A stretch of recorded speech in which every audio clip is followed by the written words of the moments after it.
Okay,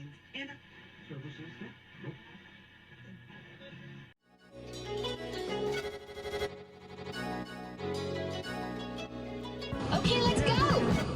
He wants to jump 1,000 cars. Sir, you have 1,000 cars. I don't think I'd attempt to try this stunt. Or we owe this horsepower to Uncle Sam. Too many cars. Car. Roses would be... Like I put my beer belly on it. If you can't immediately tell somebody how many cars you have, you'll really give those uppity yuppies something to think about. Stay on the bar. Don't go off the bar with your Bronco. 1980 Volvo horns, what's right? Yeah. I want a man's coolant. And he's like, oh, I thought it'd be small. It's for a small car. And I'm like, yeah, but it's still an automatic transmission. They're never going to be light. It's definitely going to have to crash. Starting off with Brad buying another car. That's the West. Internet. Is this a Nigerian oil print? I also wish you drove a tan Camry. Anyways, Anyway, that's a horrible, very horrible podcast content. very Talking about a picture. inside joke. It loves to be driven hard. All right. Here we are. Again. We're back. Old school style. Live. In the basement. Yes, in person again. Even though I was literally just here, a month ago? We told you we'd start flying you out. Yeah. This is the last time for a while, unfortunately. You'll have to fly to me for the next few and bring all the equipment because the budget to fly out here has been depleted. Yeah. It sure has. Anyway. Yeah, so you came out to work on the Colt, right? And so I said last time I was here, I was going to try to come out again later this year to work on the yellow Colt. I expected it to be a little later in the year, but I have some stuff going on in August and some stuff going on later in the year. So it was like, I can do it the same week as Misselwood Concours d'Elegance. Yep. That's the show that my dad runs. I was like, I can make it the same week, and if I make it the same week, I can just stay the week and then work on the car afterwards. But it means I'll be there a month after being there last time, but it is what it is. So tickets weren't terribly expensive because it's not like a super common time of year to fly out here. So I was able to come out here fairly inexpensively, and I guess we'll start right off with some event coverage time because the first thing I did when I was here was go to the Misselwood Concours d'Elegance. Well, we did they had a Cars and Coffee on Saturday, and they had the tour. Also on Saturday. Tour the Elegance. Yeah. But we were invited to do the tour, but we decided in order to work on Project Car stuff, we just did the Cars and Coffee, which I didn't realize they do it multiple times. Yeah, there've been a few of them. So I'll try to go to the next one because it is very close to where I live. Yep. And it was a good crowd, too. It wasn't a typical... It wasn't all the same cars you see everywhere around here. I actually kind of liked that it was in a back lot off the road because then nobody's really doing anything bonehead because nobody knows you're back there. Yep. And there's no road leaving to show off because nobody can see it. Nope. So. And it's downhill with a bunch of speed bumps, so you wouldn't be able to anyway. And also, it probably didn't help that the entire staff of the, what is that school there? Endicott College. Endicott College. They're not like fake police. They're like real police. So, and they were all around everywhere. So if you heard the beeping, this is also the studio/laundry room. Yeah, there's a lot going on right now. There's a dog going back and forth between the immediate entrance to the room and the laundry. He's pacing around. I don't know why. This is all part of the experience today. Cat's gonna come by at some point. I can hear her running around. Yep, all part of the experience. It's fine. Yeah. Anyway, so that was Saturday.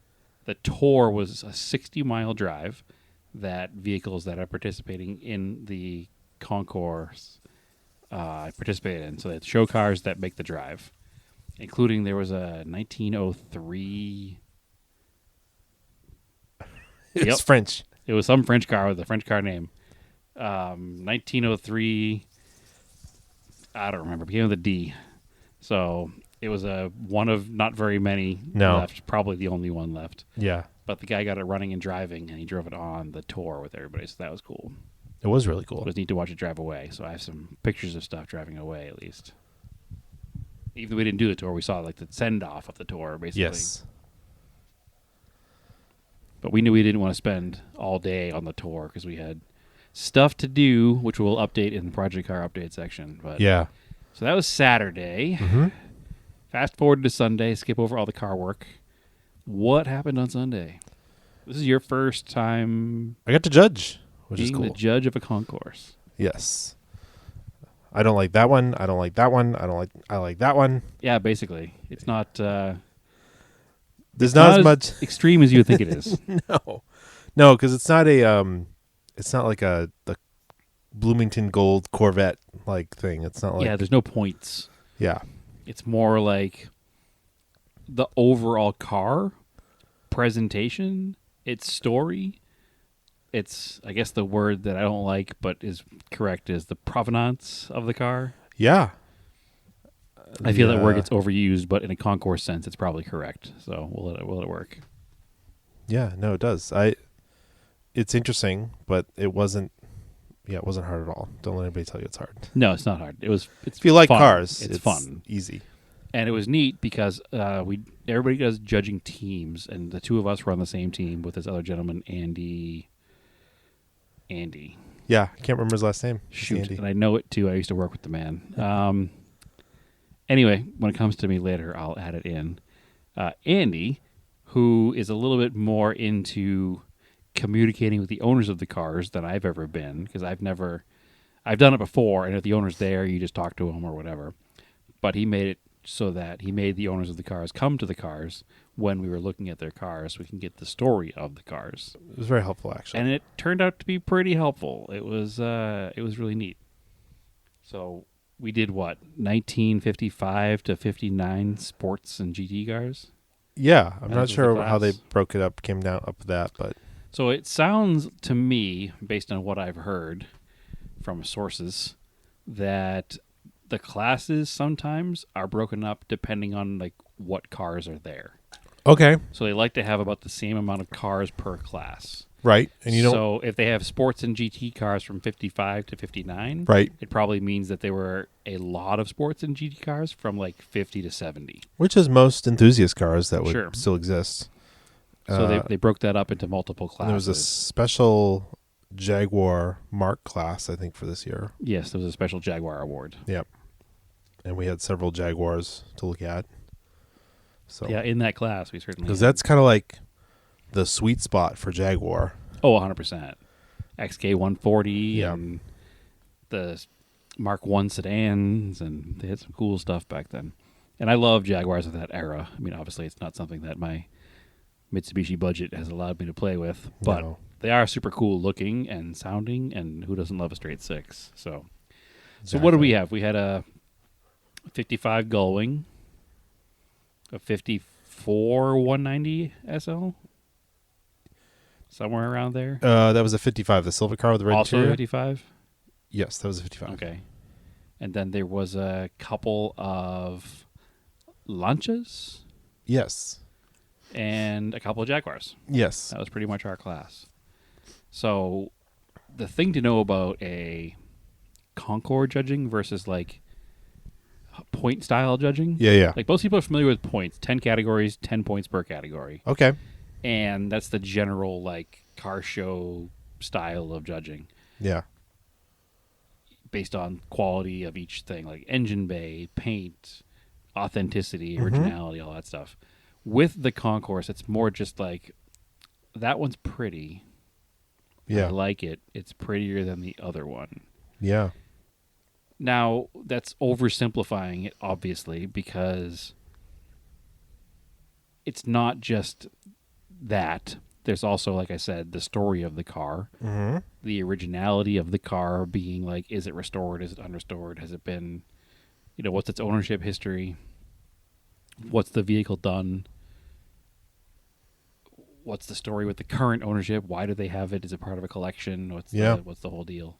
So like we learned with that Gullwing that it was a one-owner car until 2 years ago, Yes, which is crazy, yeah, and that it was painted in 1971, but never since, and the interior and everything else is original, right. even the engine, like full numbers matching, 27,000 miles, which seems like, oh, they never drive the car, but it turns out that they do. The car's always been driven, but it's only been driven for events from new, Yeah. like driving events. So when the car gets driven, it gets driven like 2,000 or 3,000 miles at a time, but not every day or all the time. So the mileage is low. Super cool story on the car. I mean, spoiler alert, that's the car that won our class because, I mean, original Gullwing, you're pretty stacked, right? What are you going to... Yeah. What's going to compete with that? Yeah, it was no, that's a cool car with a lot of a very historical car in Mercedes history. Yeah, for sure. So it was like there's no coming back from an almost all original Gullwing Mercedes if you're any other car. So we pretty much knew going in that it was also it's really funny because the top guy that forever has been into restoring those cars since probably the late 70s. I bet. Yeah. When they were like started to get old. They became collectible. He's here in Massachusetts, just kind of like probably 10 miles away from where I live. Yeah, and even closer to where the car show was. Yeah. So like we were looking at it, we're like, yeah, it's probably been through Paul Russell's shop, and sure enough, when the owner came out, he confirmed all the things that we had already theorized. Yeah. The only thing we got wrong was we guessed it had been painted in the 80s, not the 70s. Yeah. So, yeah, it's just funny. Wild car. And yeah, Paul Russell's Restorations is in Essex, I think. Essex or Ipswich? Yeah, which is right around the corner from and Beverly, where the show was. Like people will send their Gullwings They'll from ship all them over the world. From all over, yeah. Those cars from Japan that are in collections get shipped to Paul Russell's for maintenance even. Yeah. Like he does even little jobs to him there, so pretty wild. I remember I used to work in Ipswich, and sometimes on lunch I'd be lucky enough to see one of Paul Russell's employees out, test driving a cool high-end vintage car. A lot of Maseratis and Mercedes and all kinds of stuff. My goodness. Oh, gosh. Who's the woman journalist that she just passed away? Jean Lindemood. Jean, yeah. So, when I was working at Bentley, I met her once or twice at some events, and some of my other coworkers were talking about her, and I think we went to an event where she was given an award, a journalism award or something.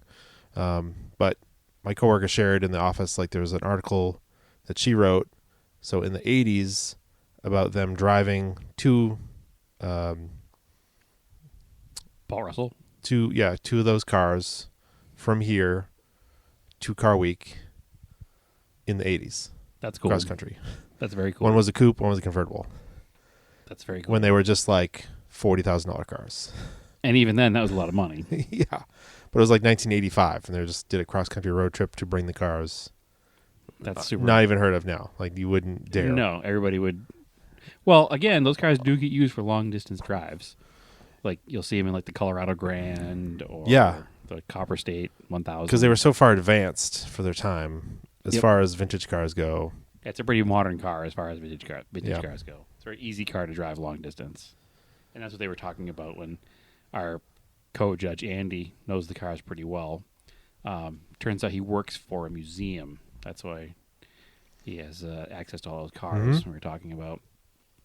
So he was talking to the owner and like, you should take this on an event. Like, this is a perfect event car. Yeah. And the owner's like, yeah, I'd love to. It's just timing. So hopefully we'll see footage of that car out there someday. Like, we're not big high-end car people, but when it comes to vintage stuff, it's a little bit different.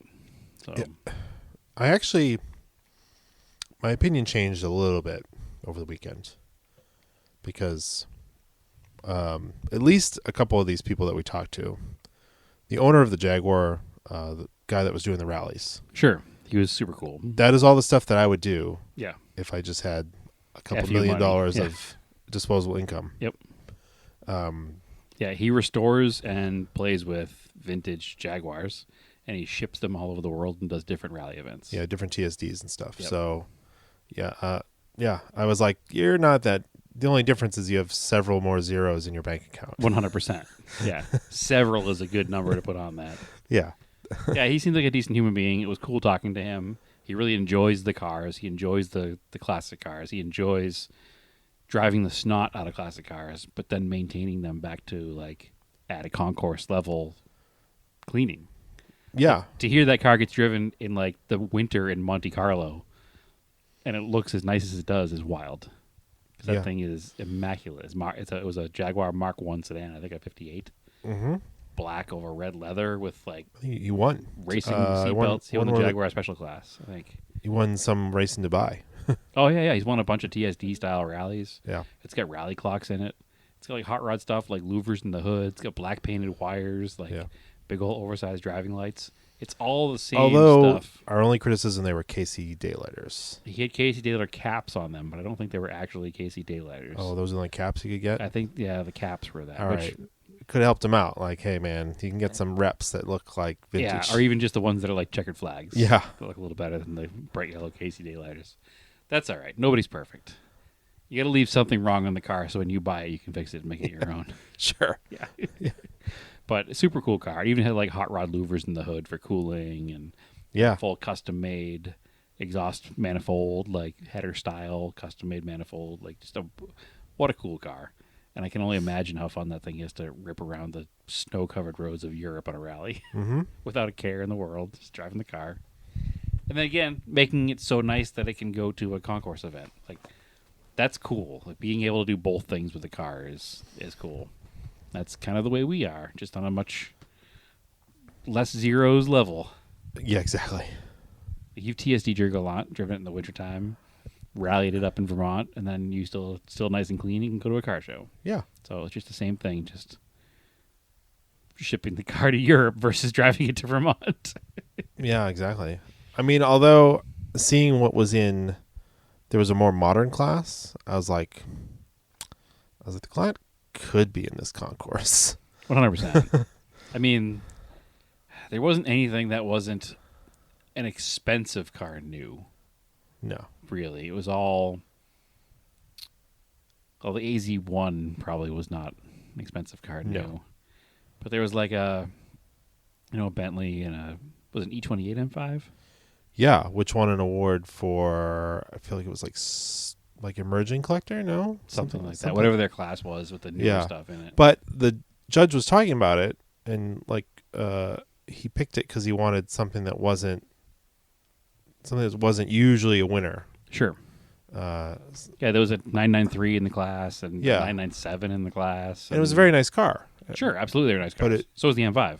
But it is like a outside car for a concourse type car. Probably. So. Probably. I think any car in that class was, other than just basic, it's a 911. Like, you haven't seen many concourse with more newer cars, but I think they're trying to build more interest in the show that way. Yeah, I mean, like I said, even if they did a retro class for stuff that's 80s and 90s. Basically a Radwood class without being in Radwood.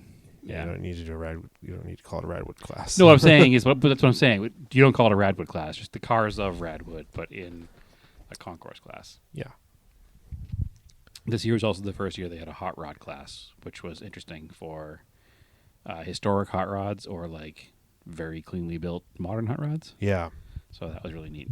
Like, I think that Merc had some kind of history behind it. I won't say it definitely did because I don't know. Yeah, I'm not sure. It was a really cool car. But it was by far not perfect. No. But I think there was some history into it. Like the 32 Ford in that class that won the class is perfect. Yeah. That was a really cool car. An immaculate car. And there was another, speaking of like using it in TSDs, there was one of the other special awards was longest ownership.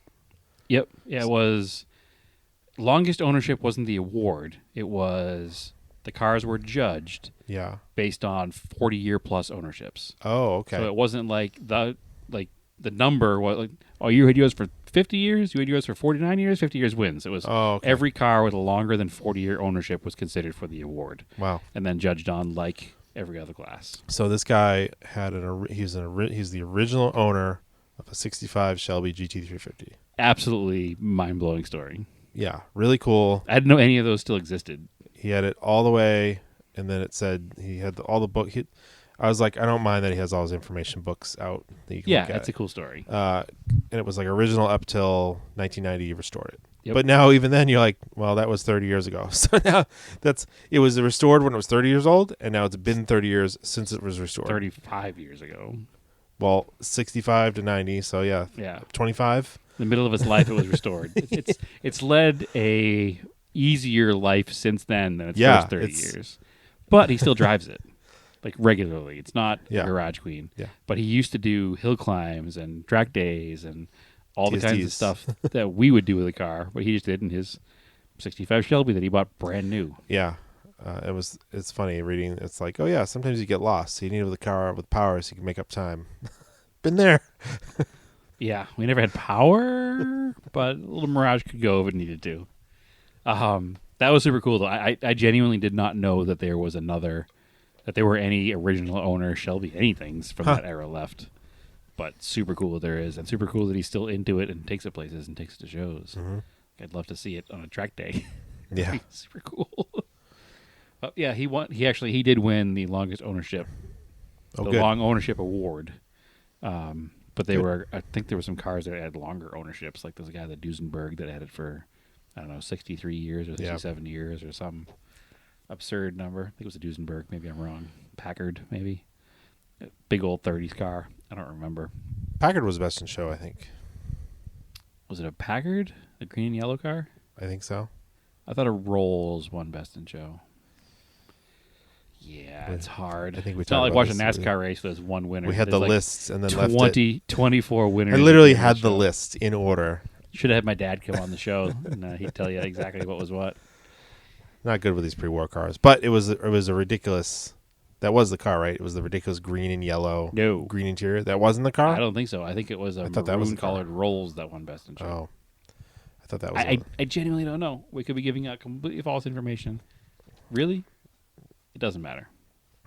So, it doesn't matter at all. But some other standout cars. There was a Renault, like, beach car thing. It was like Fiat. Was it a Fiat? It was a Fiat. It was okay. Italian. So it was like the newer version of like the Fiat 500 Jolly. Yeah. That was super cool. I know don't. what it I was. think. Now I'm thinking of it. Was it rear engined or was it front engine, front wheel drive? It was rear engine. It was rear engine. Yep. Okay. That was super cool. Yeah, all the wicker dashboard, wicker seats. Yep. And then like the Surrey top Yeah. cover over the top. It's like, man, this is like way, way cooler than any golf cart ever would be. 100%. But also, it won't work all the time like a golf cart. No. So it wouldn't be very good for you at your beach. You wouldn't want to get sand in it either. No. Yeah, that was one of the standouts of the show. That 1903 car, doesn't even matter at this point. French car Yeah. was a huge standout just because of its age. What about the British Squire? The one of Squire 7. was cool. Never seen that before. Yeah, and that was a Squire lightweight, made it even more special. Like one of 7 of these race cars to ever exist. And we were talking to the owner at the end of the day, and he was talking about the front axle. So it's a drop axle like an old Ford, like Yes, Model A beam Ford. axle, yeah. Yeah, and then with leaf springs. And he was pointing it out, and he's like, actually, he goes, this is the lightweight model. He's like, so that axle is supposed to be aluminum. He's like, and it was on the car until like 5 years ago when it finally fatigued. It's a 1933 Yeah. car. He's like, and no other parts existed for the aluminum lightweight one. He's like, so I found this one here, which is off of one of the other 7 ever built parts, but not the lightweight, so it's steel. We polish it to look aluminum. He's like, and I have a guy who's 3D mapping the aluminum one, and they're going to make it out of aluminum again to go back in the car to have an aluminum one. It's like, that's the kind of technology we talk about being really good for the hobby. Like, they're 3D scanning this part, and they're going to remake it out of aluminum and have the car have an aluminum front axle again. The one of 7. Like, first of all, I was like, okay, so how did you find a part for a one of 7 car? The from owner's group is 30s? really small. Yeah, exactly. They're all in a group chat. Yeah, he said the guy he bought the car from had a stash of parts that he As bought. you would. Yeah, that he bought at some point in the car's life and just stashed them aside. So super cool. That particular guy, his name's Ben. I can't think of his last name, but he's been there before, and he's brought his. I think it's his dad bought new Ford GT40, Yeah. like Mark 1, Mark 2. Crazy about the kind of cars this guy has. Super cool though, like not like. Yeah, I'm pretty sure we posted a picture of it. It's probably deep in our Instagram. I definitely have posted a picture of it. It's like powder blue. Yep. Super. It's like golf blue, basically. Yeah, but no stripes. It's very, very cool. Been a street car, I think, its whole life. Yeah. Which is wild. Also. Yeah, if I'm not mistaken, the story is it was his dad's brand new. But I wouldn't take it to the bank. It's the story I remember, but it's long-term ownership regardless. Mm-hmm. He probably could have had the 40-year thing, too, with that car. But, yeah, it was super cool. I've been before. I've done the judging before. It was neat to have you start doing the judging and see what it was like. I'm sure you'd do it again. Oh, yeah. That was fun. It was fun. I It was a enjoyed different experience of a car show than you're normally used to, too, because you had something to do. Yeah. It wasn't just like, we're going to hang out here all day. As a negative aspect, I didn't take many pictures, but that's okay. Yeah, just lived in the moment. Yeah, I have a few from the day before of the tour when the cars are going down the road, so hopefully some of those came out decent, and I can post some of those up. And I promise when I post a picture of the 1903 French car, I'll put the name of it up, because I cannot remember, and it's annoying me. Mm-hmm. So, but yeah, that was Sunday, and then we plan on doing more project car stuff. But turns out, standing in the sun all day long really drains oneself, and we did not work on cars that night. No. That's okay, because we'll just get a project car update. So the Saturday, we went to the Cars and Coffee. We took our time, had a nice breakfast to get powered up. And then you actually didn't do anything to your car at all until like a few days ago. But Yeah, I was waiting for some parts. yeah, I think you just helped me with the Volvo, and we had another friend come over help us. A couple of friends actually. Yeah, they wound up with two friends coming over. Yeah, and the engine went in. So huge, like monumental step in this car's life. that was the big thing. It was like the engine needs to go in it, the transmission needs to go in it, because the rest of the stuff is just small parts. Well, right now it's a roller. Basically, you can roll it around the shop. It's got a transmission and engine in it. Like all the things you can do can be done on the ground. Yeah. So engine went in pretty much easy. Yeah. No big deal. Yeah, we had to use the pry bar a little bit on the motor mounts to stretch them into the holes, but that was about it. Yeah, it was just a matter of getting it lined up. Yep. That fell right in, basically. Now, It's a big engine bay and a small engine, so that yeah. helps too. Like I was looking at all the space next to it, and I was like, man, there's all kinds of room in here for like especially engine swaps or air conditioning compressors. had no there's no accessories on it. So And there aren't many either. Like what goes on there? A starter and an alternator. yeah, But that's about that's it. Yeah. Yeah, that's it. There's nothing Even else. with even fully dressed, it wouldn't be a very big assembly to put on the car. Nope. So yeah, and the radio's out of there. It's a ton of space. Got that in. Then Monday night went back over, got it set up, put the flywheel in, got the clutch on, got it pretty well lined up. We thought. Yeah, we didn't have a proper centering tool. We didn't have the alignment tool, but thought it was pretty well lined up. Pilot bearing we never touched. That stayed in there when the crank went out. So I was like, these are all the same parts I took off. Like the clutch was in really good shape. Like somebody must have done it recently. It's the Saks kit, which is the kit that they sell on like the VP Auto Parts place. Sure. And the bearing even looks like what comes in the kit, like pictures I saw of it online. It's the same brand. Yeah, Same part number on it. I was like, all right, it barely had any wear. Yeah, Like, it looks brand new, and clean. you don't normally put a used clutch back in, but I mean the thing is literally brand new. No, the flywheel didn't need to be turned. It had been turned. Just cleaned it. My guess is whatever happened to the engine happened not long after putting the clutch in. Yeah, I don't know. So get that all back up. I had the bell housing all cleaned up already, so I threw some of that Alumicast paint on it, which looked really good. I need to invest in some of that and paint some wheels. Not expensive. Really nice. $12 for a can. Yeah, it's not bad. And it seems to go far. It didn't take much to cover it. Well, you're painting over a similar color already Yeah. too, but I think that would be really nice, like because it's a dull. It replicates that like raw aluminum finish really well. I'm considering doing it on the wheels I bought for the car. I'm considering doing it on the Colt wheels, the American Racing Daisies. Yeah. So Libras. But then I'm like, the patina of the wheels kind of matches the patina of the car. But that's another discussion. It's fine. Wheels and tires can be shiny. It's cool. So yeah, we put the bell housing on, throw bearing, all that stuff's in there. Clutch, fork. we're using the transmission jack that we have. Transmission's not that big. Trying to get in there wouldn't line up. By not that big, you mean it's like 8 by 6. It's a basic Not very big. 60s 4-speed. It's like Yeah. it looks like a Muncie 4-speed. It's not- separate from the bell housing, so it's only 8 to 10 inches long. Like, it's not a There's very no big overdrive, unit. nothing. It probably weighs 65 pounds. Like, it's not Maybe if that. heavy. I feel like weighs as much as my kid, which I've been pick up all the time. So Yeah. that's why I didn't have any problem with it. I assume he's around 65 pounds. Yeah. Yeah. Put it in there. It would get to like half an inch. Wouldn't go all the way in. Wouldn't sit in the pilot. Nope. Multiple tries trying to wiggle it. Like, fine. So next day. We tried a lot. We measured it a few times. We tried to recenter the clutch disc. Yep. I got up in the car and pushed the clutch in so it would release the clutch. And you sat down there with what was the best Just use an centering tool you extension. could do, like an extension from a socket set. Just eyeballed it. It was really close. It was not far and, off. Then I would release the clutch and hold it in place so you could try again. And we didn't.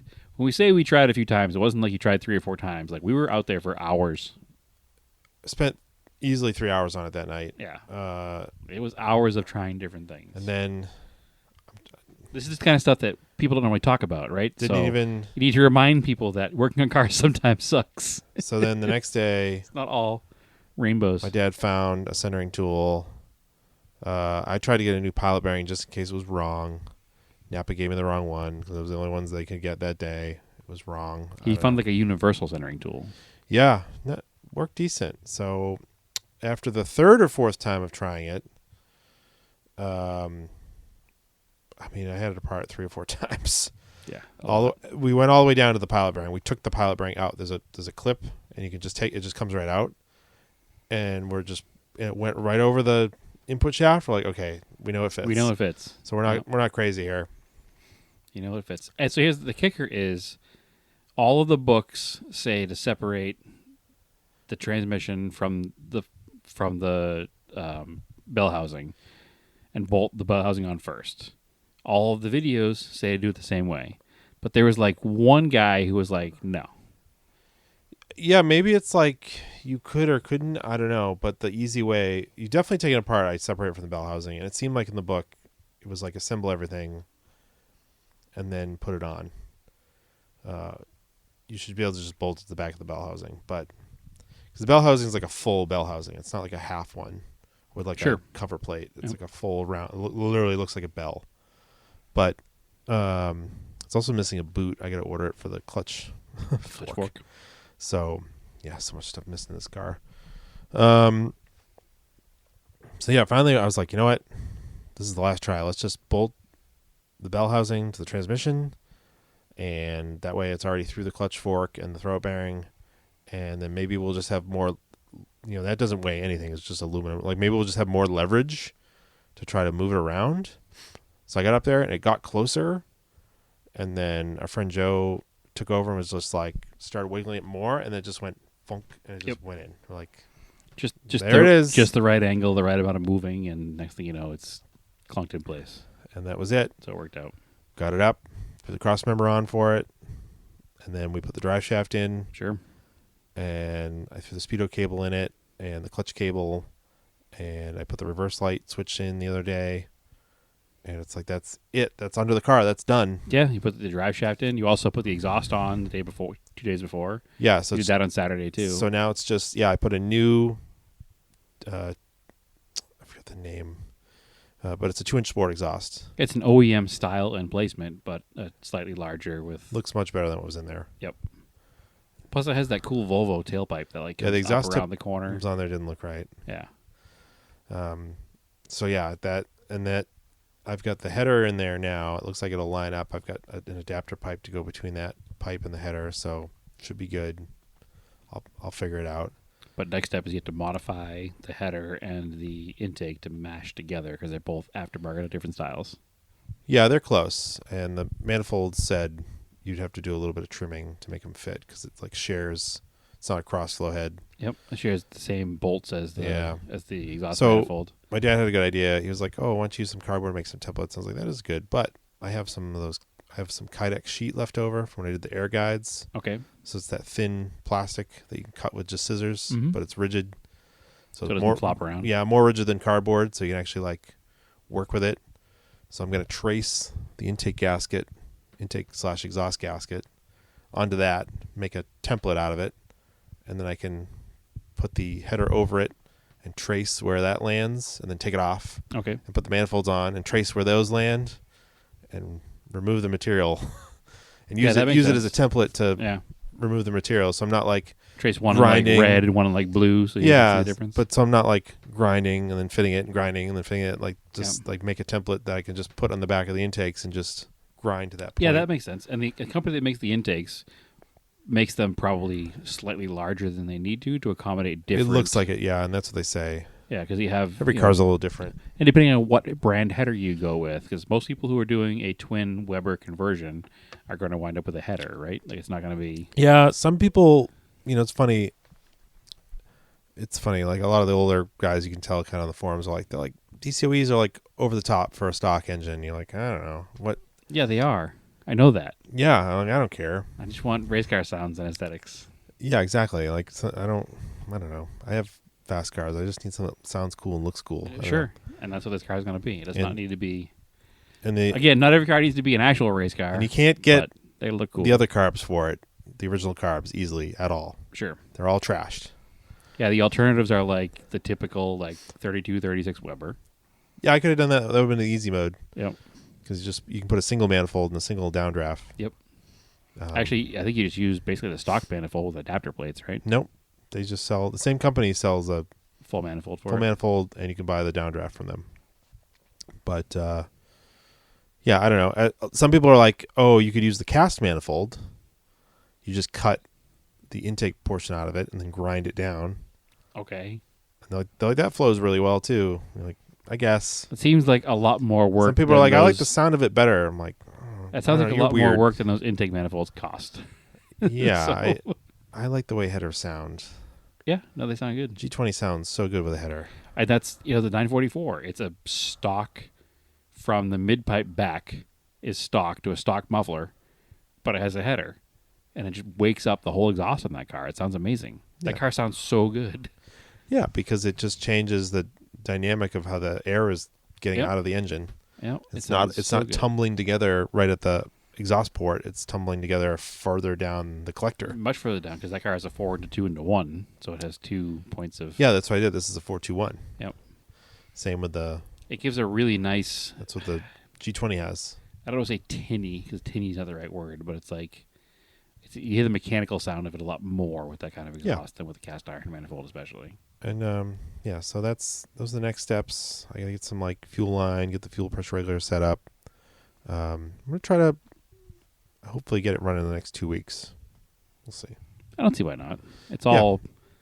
I don't want to say it's easy because it's not easy, but it's less. You can go over there an hour at a time and knock a big project out each time. I was under the dash trying to put the throttle linkage back in. Yeah, we won't talk about the wiring. Yeah. So I gotta get some better screws. I didn't have the right screws. That was what I ran into, which is fine. I think I probably have in my toolbox here at my house. I've got a bunch of hardware that I've collected, trying different things and buying stuff from Bolt Depot. You always buy extra hardware, but that's not going to be a problem because I talked about it. I found the brackets on the Master Car, McMaster Car Racing. Right. And we hogged them out, and they fit great. They're like little sway bar brackets. Oh, by the way, when I poked it through the firewall bushing, that just ripped and destroyed itself. So I'm not surprised. I'm going to order a new one. It's $5. Old hard rubber. I'm not surprised. But yeah, I was up under the dash, and there's so much wiring that it's just like. I think the only positive there is it doesn't look like it's tied into the factory wiring. No, anywhere. I don't think so. It looks like it's all excess auxiliary stuff on top of everything else. Even if it is, I'll fix it. And I think it looks worse than it is because it's all zip tied to the factory harnesses. And I don't know why the heater hose ducts are duct taped off. Like, it seems like the adapters that go from the hose to the dash are missing. I don't know why. Okay. Maybe they fall apart. Yeah, over time. I'll have to look into it, why they're not there. I think you can find some There's kind that of hose that'll universal strapping is screwed in there work. Yeah. to hold something, but Used it's to like hold something. into the cowl from the backside. So I'm gonna use the cheap way as just I've got that foil tape Sure. to seal holes. No problem there. I'm just gonna do that because Or rubber grommet kit. no, it's just it's too many holes. I'll just use the foil and Sure. That stuff works fine. it's fine. That's some cars use it factory to seal extra Yep. holes. So Absolutely. Totally fine. I'll just clean up. I on there. used it in the rear wheel wells of my Dodge Raider for years, and it was fine. I've got that new dash, so the whole dash is gonna come out anyways, and I'll fix it. And then I got to figure out some wiring under the hood anyways. I was looking at different fuse blocks. The other good news is that everything he added, he used house wiring nuts. Sure. So Yeah. it's very easy to spot the aftermarket wiring. Yeah. Definitely. Just tied it in twist locks. Yeah. So I gotta kind of go through the wiring a little bit, but that's not a big deal.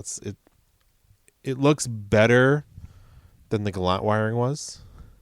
Sure, because that factory harness was toasted. It was. You had to remake that whole thing. This And car that's has many more wires than that. This car has like 20 wires, so Yeah. it's not. Yeah, headlights, turn signals, Yeah. starter, alternator, couple of grounds. The majority of the wiring is from the firewall forward. Sure. The only thing behind that would be like the Taillights. reverse switch, the taillight switch, the taillights and turn signals and backup lights. Like, Yeah. And for the factory, that's it. Yeah. Maybe the speakers. Because there's no electric fuel pump back there. Sending unit. That's Yep. it. Oh, I was setting unit. Yeah.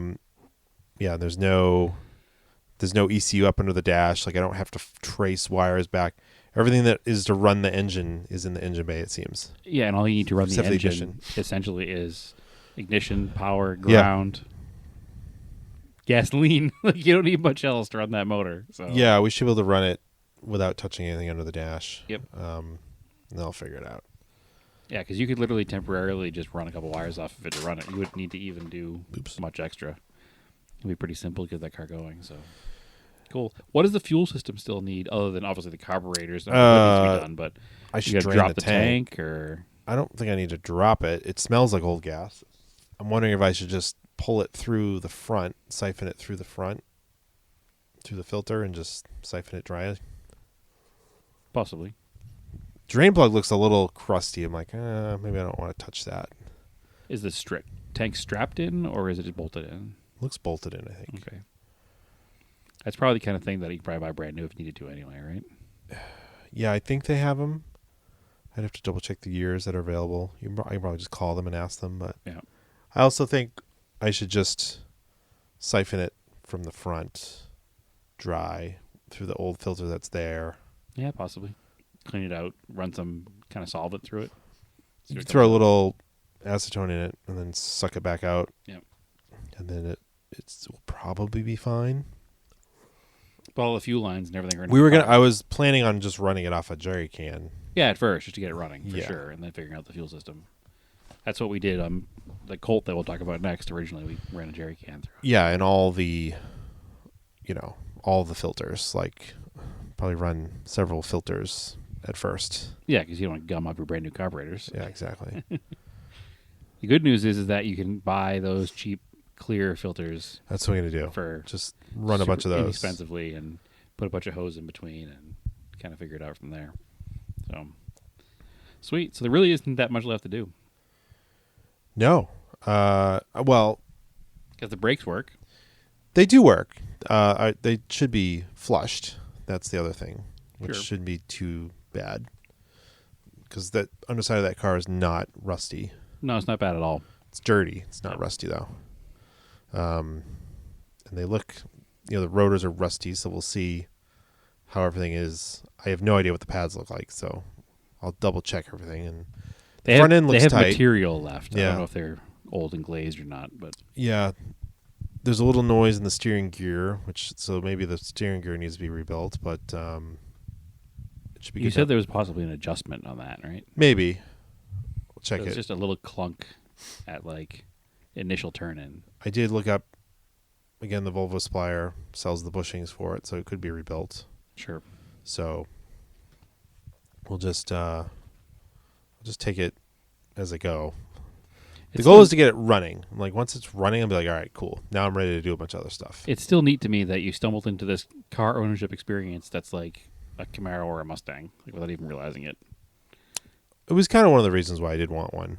Yeah, it's just so different from me and a Colt. Like, you can buy anything you want from a catalog. Put the Very convenient. Put the first mod back on it, the Epco shift knob. Correct. Now that it's actually attached to a shifter into a transmission. Yeah. I guess it was originally. Never mind. Yeah, no, I like those shift knobs a lot. I think that I assume they make one that's slightly larger, different sizes. Oh, it's huge. I don't know why you don't like it. You think it's big? I'm just used to the giant 8-ball in the Corolla. Yeah, like a billiard ball is a lot bigger. Yeah, I have a billiard ball shifter in the Corolla, so I'm just used to that billiard ball style of shifter. No, this one's pretty big. It's still nice. I want to get one for. I want to see if they do the transfer case patterns. Yeah. So I want to get two of them matching. I think the you can have transfer them. case and the shifter for the truck, I think they'll just make them for you. like a brown or tan or something. It's just, I don't know. I also like the shifter in that car because it's so far away. It's weird. It's a very involved experience shifting that car for sure. It's that whole like stirring soup in a ladle in a soup. No, it's very positive actually. The shifter is, but the length of it reminds you of doing that. Like, I don't know, just a big long shifter handle. It's funny because later on, the late 140s, they moved it. It's more in the console. It's more. Did they really? It's more like linkages? It's more like a modern car. So the very late cars have a square dash like a 240. Okay. And a shifter in the middle like a 240. I know the dash. I just didn't picture the shifter. Yeah. I guess You can see where they were starting to change over to the 240. Like Sure. they're trying stuff out. I like the shifter being way forward like that. It feels like, I don't know, it makes it feel more vintage, I think. It feels more 60s for sure. Yeah. Doesn't need a smaller wheel though. The wheel's too big. Yeah, And that's the what seats, I really it's like terrible. about that car. It's just it's modern because it's a Volvo, but it has so many touches that are just clearly 60s, like thin chrome bumpers, the aluminum like tin plate grille, all that stuff in that car is just, the style is perfect. The thin little taillights, like it's such a good looking car. Well, we were talking about, you've got, the 300 SL being modern. This Volvo feels very modern for 69 with the The car's very modern. 4-link rear, panhard rod, Yep. coil springs, 4 shoulder belts. 4 disc brakes. Yeah, 4 disc brakes is like the extremely rare part for that era. Yeah. I have many cars that are newer than that without rear disc brakes. In fact, most cars in its class wouldn't have had rear disc brakes. I'm trying to think of what would you cross shop a Volvo with in 1969? I don't even know. There wasn't a lot that was similar to it. It was like a bigger, Nothing small. but it was more expensive than the other small cars. Like it wasn't like a Corolla or a Pinto. You wouldn't be buying maybe you'd be cross shopping against a British car or something. Or a But Saab, maybe. yeah, I don't know. I don't know. I'm trying to think what else had disc brakes as a standard feature. You might have looked at it versus like a 4-cylinder Mustang. Was that a thing? Or a 6-cylinder? I don't know. Maybe. I just don't know. I'd have to look and see like what, because it just seems so foreign to me as a late 60s car. It doesn't really have any true competition in this country. Maybe a Falcon, maybe? Maybe. But even then, a Falcon was a much bigger V8 car. Like it wasn't the early Falcon that, Well, you get a Mustang with what? A straight 6? I think at that point, straight 6, yeah. And a little later on, Mustang 2s with the 4-cylinders. But I don't know. It's just, I'm trying to think of what car would cross shop it. And maybe there was like other foreign cars, like a Peugeot or maybe a BMW 2002. Probably. Maybe that would be a cross shopping car. Or, which that I think would have had drum brakes but independent suspension. Yeah. Maybe a 510. Yeah. It's bigger than both of those. Yeah. Just thinking like the under 2-liter class or 2-liter or under class of cars. There's maybe some Alpha and Alpha Sud. Yeah. There would have been some weird cars that I'm not thinking of because they're not common in this country anymore, like some Renault or something. But I don't know. It just seems like a weird. It's not a common choice. It would have been a for way an- outsider car for an at the American time. in the '60s. Yeah, Yeah. exactly. It would have very, very strange. Probably more choice. common. You probably would have saw them around here. It's right, like a professor car, Yeah. basically, like a Saab or whatever became more later. Not to offend you, but like a yuppie car, basically. Yeah. But much like me and my love for Colts, you have this love for Volvos because we love rally cars, and they were rally cars. Yeah. And they were sedan racing cars. Like, we love the showroom stock race cars of the different classes of the era, and that's why you love these Volvos. Plus your family connection to owning Volvos over the years. And I love the Colts because of the old racing history and because my connection to Mitsubishis over the years. So, yeah. So everything I own actually has rally history or race history. yeah, of some sort, except for the Jetta station wagon. The Golf station wagon, excuse me. Yeah, it's a Golf. It's base Golf car, based. I guess, yeah. It's a Mark 7. So I can't say the same because I own Cressidas. But a lot of my cars have race history, and that's why I choose most of my cars. The Cressidas are outside my norm, but most things, Colts, 944, Eclipse, Camaro, there's race history there. Mm-hmm. Even my truck, one has run in the Dakar before, so. Yeah, so that's all that's the Volvo. So we're getting there. It's getting there. Yeah, close. It's real close. It's going to be a runner soon. I am excited. Hopefully by next trip here, I can go for riding it. Mm-hmm. Unless it's wintertime, and then I can't. What, all right, so what have you been, your 5-year, 10-year project here, Colt? Would you like to know how many years it's been? It's got to be at least 10. 2013. Okay, 12 years. So that car was delivered to my house the morning of a friend of the show and longtime friend of ours, Keith's wedding. Oh, okay. Yeah, it was the morning of his wedding. All right. It was supposed to be delivered 2 days after his wedding. Yep. And the transporter called me when I was getting ready to go for his wedding. Yep. And was like, I'm 45 minutes out. I'm dropping the car off today. And I was like, I'm in a wedding later today. So what am I supposed to do here? Actually, was the wedding the next day maybe? Or was it the same day? I don't remember. Regardless, I was trying to get down there for his wedding. And the car arrived at my house. That was September? Either October or September of 2013. September. So September. So, yeah, I've had it for a long time. It lived in my old rented garage in Groveland, Massachusetts for a while. Lived in my driveway for a while. Ever since I've moved to Phoenix, it's lived in my parents' driveway, which is obviously not ideal for an old car. But it's just been a lot. I've talked about it a bunch of times because I've flown out here a bunch of times to work on it. And every time I get, like, just murdered by something and can't quite finish it. The last time I finally got it to run, sort of, not very well, and I was able to at least prove that fact that I could make it run, but it wouldn't idle right. There were some issues with the accelerator pump bad. The accelerator pump possibly on the carburetor, and I wasn't getting gas out of the tank. I was using fuel from a jerry can because the tank was destroyed inside. Did one of our former guests, Jeremy, look at it for you? Yes, he did. He came out and looked at it at one point for me. I was considering having him just like towing it to his house and having him fix it, but for some reason that never worked out. I don't remember if it was just timing-wise or whatever, but it never actually wound up working out. But I sent him some money for his time he did spend looking at it.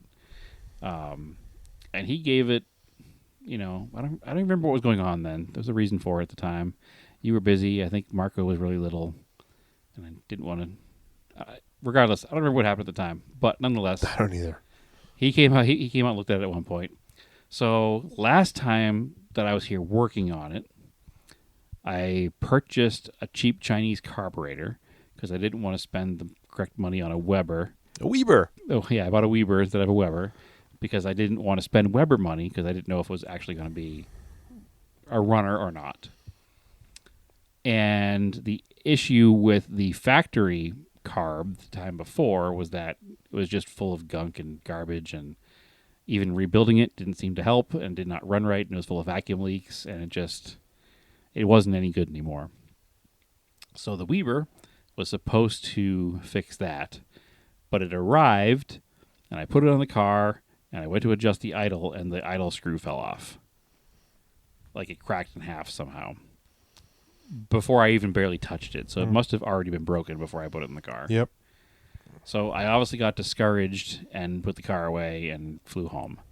However, before I flew home, I did drop off the gas tank to Roger's Radiator because they still do the deep boiling in the chemical bath to clean all the rust out. And they coated it as well, which I was not asking for, but they did. So whatever, it's fine. This time, it'd been so long since I had bought that carb, I couldn't return it, even when I first used it, because it had been sitting around for a couple of years. So I bought another carb from the same company. Return the one you have. I bought another carb from the same company, took out that idle jet piece, and put it into the carb that was on the car. Put the carb back on the car, put the tank in the car. This was, what's today, Thursday? So this would have been Tuesday. I put the tank back in the car. No, yesterday, Wednesday. Must have been Wednesday. Wednesday, I put the tank in the car. Have the electric fuel pump that I installed at some point prior. But when I installed the electric fuel pump, we didn't know how bad the inside of the old gas tank was. So we pumped the old fuel through it like 3 or 4 years ago. So I got it all put back together this trip. Gas tank's in. Carburetor's on. It's funny. The gas tank has a sending unit for like a fuel level sender. Yep. And I spent, and friend of the show and former guest Jared spent with me about 2.5 hours searching around the car and around the garage for that sending unit. Yeah. We needed to close the tank up. We're just about ready to give up and figure out some way just to close the thing up and not worry about having a sending unit for now. When your father pulls down the driveway and just starts talking to us about actually the universal centering tool that he had. Yep. And then drops, I have the sending unit for that gas tank across the street in my garage. It's in the it's in the refrigerator. I didn't know it was over there either. So I was like, it's in the refrigerator. Anyway, so I go over there. It's not in the refrigerator, unfortunately. So now I'm panicking. But we did eventually find it, thankfully, on top of your dad's toolbox. So that's good. Oh. Now, I do want to thank him because he took it out so that it didn't go to the Rogers Radiator shop with the sending unit in it and then wind up getting lost there. So it was a proactive thought on his part. He just neglected to tell me the other day when he knew I was going to be working on it. So thankfully he showed up there right about the part where I was like, I'm just going to seal it with something and call it a day. And we did get it on there. So anyway, it's all in the car. Get the whole thing plumbed up. Figure out which is the positive, which is the negative wire at the battery, because I'm just going to run the fuel pump on just battery power for now. I'll relay it and everything later. Just want to make it work. Because there was a relay from before we set it up, but then I couldn't figure out if the relay was bad or what was going on. Couldn't make it make power. Went direct power, made it make power. Turns out there was just some corrosion, but I got that all cleared up. But I couldn't pump fuel from the tank to the carburetor. Incredibly frustrating. All this fresh stuff. I noticed it was still up on the jack stands. You were trying to do that. Was it not? Was there fuel not by the pickup? The pickup is at the front bottom of the tank. Oh. So it's exactly where it needs to be in that particular situation. So, no. Then I was going to pull the fuel pump off to see if it was actually sucking fuel or if it was just not working at all, just making noise. So I pulled it off, and there was fuel from the tank to the pump, but not from the pump to the front of the car. So it was fresh fuel in the lines, like fresh, perfectly clear fuel between the pump and the tank, but nothing beyond that. So I was like, well, seems like this pump is just not flowing fuel now. So I took the whole pump out, and sorry, let me rewind a little bit. I put the car away that night and I was like, fine, I'm done. I sprayed a little ether into it and we cranked it over, my father and I. And it stumbled and started a little bit until it ran out of ether. But that just proved the point that the motor was good enough and it had spark and all I needed to get was fuel to it. So this morning I went out and I bought a new fuel pump. It's one of those 3 PSI, what's the brand on them? The real red guys. They're Edelbrocks? Edelbrock, thank you. Yeah. A little red Edelbrock 3 PSI pump. So I got that, went back, I was under the car, taking the old pump off, And what I forgot was that there was fuel between the tank and the pump. So when I took it off, that fuel drained out. Well, Sure. because of the calipari action of a fuel pump in a tank, it builds pressure, and then it's like a straw. And then when that thing is sticking out of the tank, it just dumps all the fuel from the tank out the hose. It won't stop. And I'm under the car with nowhere to put it, nothing to do. Thankfully, when I come visit here, I usually stay at my parents' house, and my mom was outside. And I was like, Bob, I need a fuel tank, or I don't know, anything to dump fuel into, please. So she managed to find the jerry can in the garage. No. And I got it under the car, got the hose towards it, didn't quite reach, kind of figured out a way to rig it together with the filler neck of the jerry can. And I made it all work, but not in the time that I didn't completely douse myself from head to waist in gasoline. In fact, you can probably still smell gasoline down here on me this afternoon, I mean. Taking 2 showers and changed clothes twice, but the gasoline smell won't go away.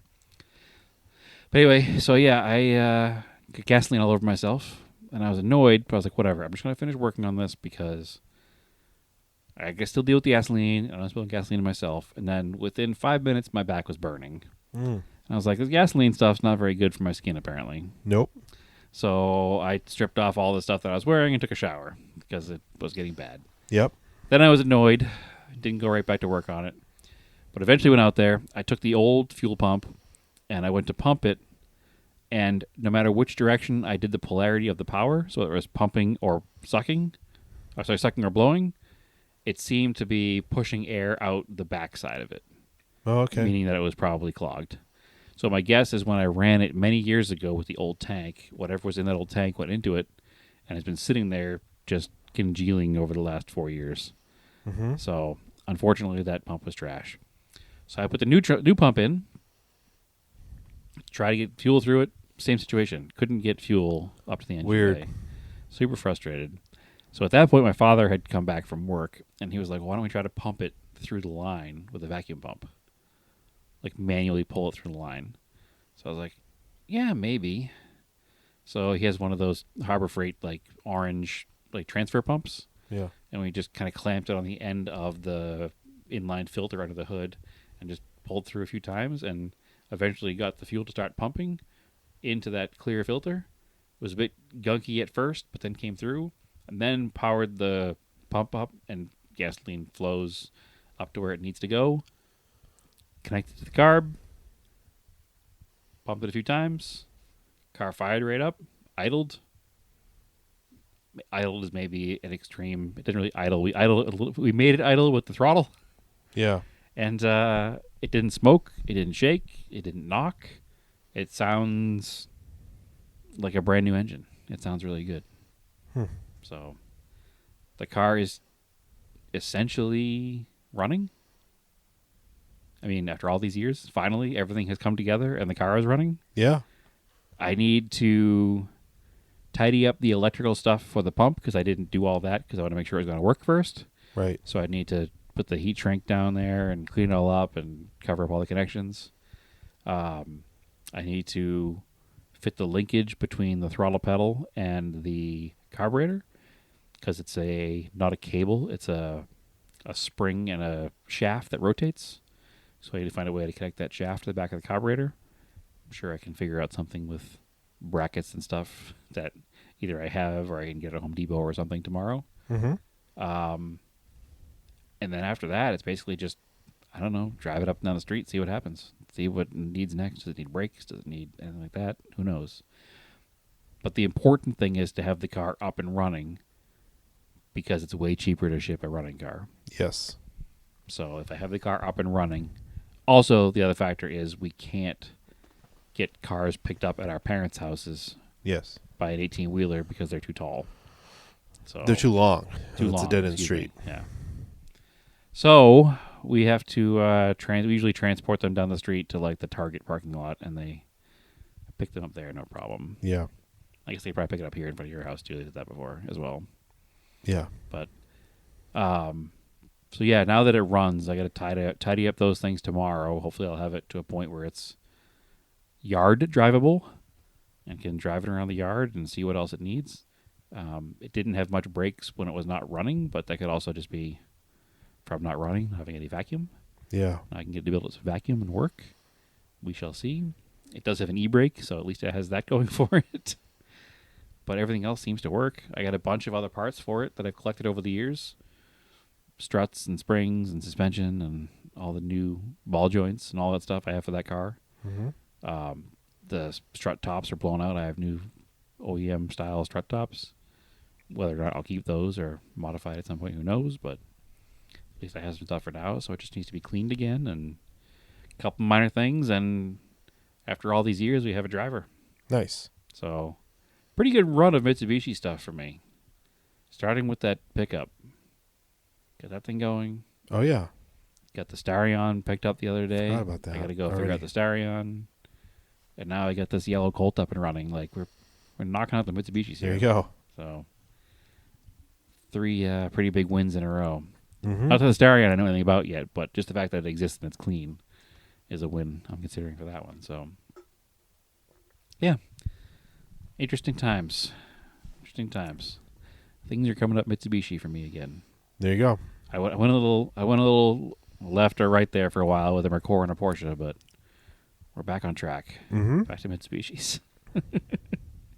Back to the old ways it used to be. Except Yeah. this time they all run almost. Mostly, sort of. But yeah, that's it. That's the Project Car Colt. That was the whole reason I came here this week, was to work on that car and to get it drivable. Cool. So I'm 95% of the way there, and hopefully can finish it tomorrow because I'm leaving here on Saturday. Nice. So fingers crossed. And then I get it shipped. Sounds good. Because last thing I have is space for one of the cars in Phoenix. Whatever. It's got to get out of here. And that car's kind of been... I can't not finish that car. Whether or not I keep it forever or not, I don't know, but I need to at least finish it for my own mental health, I guess. So that's it. Oh, That's the car. Daily car updates. I've got all the wheel bearings in for all of the Subarus. Excellent. We still have to do we want to do a before test with the chassis ears on Stephanie's car. Just curious to see how loud it is on the chassis ears. 'Cause Sure. it's very loud in the car. I noticed there's also a tire on the Volkswagen. Oh yeah, that's done. That was annoying, but Audubon took care of me, got that on for me. And then Excellent. Tyrek apparently paid the claim, but it seems like they only paid for the tire, not the labor, which is weird. I guess. Yeah, I don't remember. I don't know. I'll see what the check looks like when I get it. It looked like they did adjust it up for the new price of the tire. Okay, that's good then. Yeah, so maybe they adjusted it for the I assume they sold you labor. the tire. Tyrek did, yeah. Yeah. And the replacement tire, too. Yep. Yeah. Yeah. So they know they get adjusted for the pricing. Yeah. And they give you another road hazard for it. So And the road hazard doesn't cost extra? no, not anymore. It said most road tires will have road hazard now. So I'm sure like Yeah, if you buy like an odd van, you don't the get road Zenuses I hazard. probably don't get. Yeah. That's Yeah. what I meant, a Zenus, sorry. Yeah. No road hazard on race tires. Yeah. So yeah, I'm waiting. I'll have the backing plates tomorrow, actually, from Japan for Stephanie's car, according Excellent. to shipping. Excellent. So the strange backing plates that get wonky. I don't know. That caused the bearings to go bad somehow. Somehow. Yeah. I don't know what the situation is there, but it is what it is. I have the parts when I go home. They came in while I was here. The parts to fix my daily back home, the air conditioning compressor for the Eclipse. Yeah. So that'll be the project on top of the Starion when I get home. So Mm-hmm. stupid daily car projects. Yep. Although I guess I should be less annoyed when the Eclipse breaks than the Volkswagen or the Subaru because it's a 93. 30 years old. Yeah. Or more, actually. 32 years old. Yeah. And then I'll gotta figure out. I also have to get brakes for the Subaru, but I'll get them from the dealer that lets you buy stuff online. So they do look like they're worn out, but Is that Wakefield? no, North Reading Subaru. Oh, For North whatever Reading, reason, not Wakefield, I don't know that's why. what it That's is. the only one that we'll sell you the stuff online for whatever reason. I don't know. Sure, I'm going to do it because it was way cheaper to get my mom's wheel bearings there. And you're supporting the local business versus buying them from Amazon or whatever. So I went on Rock Auto, and yes, they do have the wheel bearings for those two cars, and they're like, I don't know, around $150 for like SKFs. But I'm like, I don't know, I'll just put the factory ones. I know they didn't last as long, but then when I was researching the part numbers, they've gone through several super sessions. So they probably improved them. Hopefully. I mean, they're probably SKFs anyway, so like my mom's car was on like, they start at letter A. It was on D. So okay. hopefully it's gone through some revisions and fixes. Yep. But also I found like I don't know, somehow I found this guy Blingstrom on Instagram, just like a Subaru tech, but posts a lot a while back. But then he has a nice blog site with just like how to do repairs on certain Subarus, and okay, he has a whole post. It's like rear wheel bearings. It's a Subaru thing. I was like, apparently that's from. He said in 2008 they switched to bolt-in ones, and they just seem to go through wheel bearings. Interesting. So, well, explains why you guys have two Subarus with wheel bearing issues then. So yeah, my mom's car has 40,000 miles on it. You're not uncommon. It sounds like on a 2016, which is crazy. Yeah, my mom's car is the same way. Got 37,000 on like a 2018 or 19. Like, doesn't drive it anywhere. But 10-year, 100,000 mile Mitsubishi warranty. It does have that, doesn't it? Those Subarus did not come with long warranties also, which is annoying. That's true. If her wheel bearings were bad, she would have a warranty. Yep. Subaru warranty is like $336. It's like something really it's stupid. like a 1995 warranty. Stupidly low. Yeah. So well, I mean that used to be a good warranty. $336 was huge in like the late 80s, early 90s. Like, yeah. Oh my God, you get a 3-year warranty on that thing? And yes, like I said before, this is the only problem we've had. Sure. But still, it's unacceptable that they don't have any support. 40,000 mile wheel bearings is a joke. And it's usually a part that wears out over time. I'm sorry, over miles, not time. But it sounds like the issue with these is caused by time and corrosion or something versus actual wear.